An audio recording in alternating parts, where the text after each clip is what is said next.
Ayan na nga mga kaprobinsya, no? Magandang umaga sa lahat dahil sa maulan-ulan ngayon ang panahon. So ito naisipan natin na magluto tayo ng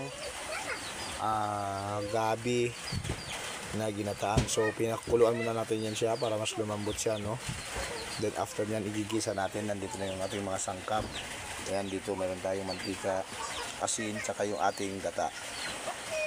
Ang ihalo lang natin is ito lang, simple yung ulutong probinsya lang mga kaprobinsya. Ayan, sana mag-enjoy kayo. Dahil nga ito is goods na yung kulo, no? Tatanggalin na natin yung tubig, ibubuhos na natin yan.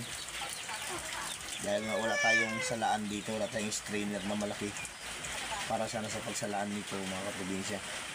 Ayan mga kaprobinsya, isasalang na natin itong ating kawali, ano? Antayin lang natin na uminit para mag-isa na natin. Ayan na mga kaprobinsya, ano? Kita nyo naman umuusok na yung ating kawali. So maglalagay na tayo dito ng mantika. Ayan. So, ayan, lalagay din nyo natin ito. So yung ating sibuyas. Alright. Sunod na rin natin itong ilalagay. Yung tawag sa atin na bawing. So ayan, nangangagat. Para talagang manuot sa mantika at nang paglagay natin nito dito ganda yung ating pagkalagay, ano? Ayan. Ayun, oh. Ilalagay na natin itong ating pinakuluang gabi. Ayun.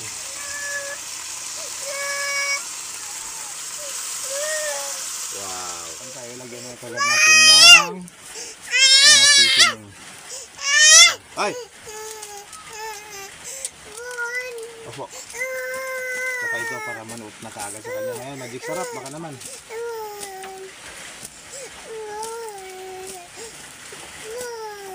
Isasabay na natin yan. Ipapahuli na lang natin yung daing.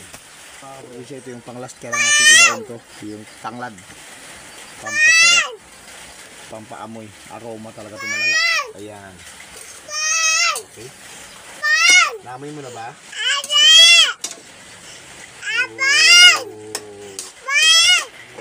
Pakuluin lang muna natin.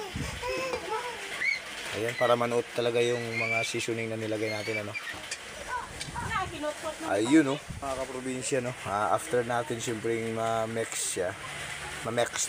So ilalagay na natin tong isang damukal na dami ng dried fish. English yan. Daing. Siyempre. Yan. Ganyan lang yan. Yan lang sa top. Tsaka na natin isasabay ang pagbuhos ng coconut milk. English again. Siyempre. Itong gate. Ayan, oh. Lutang na naman sa gata, guys. Ang sarap nito mamaya sa ganitong maulan-ulang panahon. Talagang solve ang buhay-buhay. So antayin na natin yan na makulo. Kapag kumulo siya ulit, itadagdagan na lang natin ang timpla kung kukulang ba sa mga tabang asin ganyan. Ayan na nga mga kaprobinsya. Ayan, naluto na yung ating ulam, ano. So ready to serve na to. Tara, kain tayo. Ilalagay muna natin dito. Saka kuha tayo ng gulay.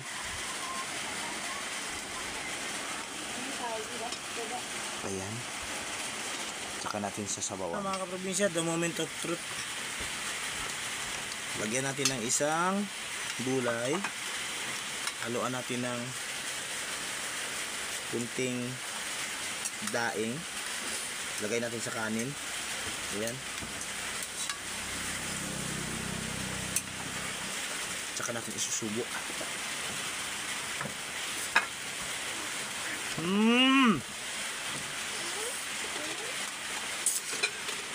Masarap. So, para sa akin masarap. Tatanungin natin itong mga kasama ko dito kung masasarapan mo sila.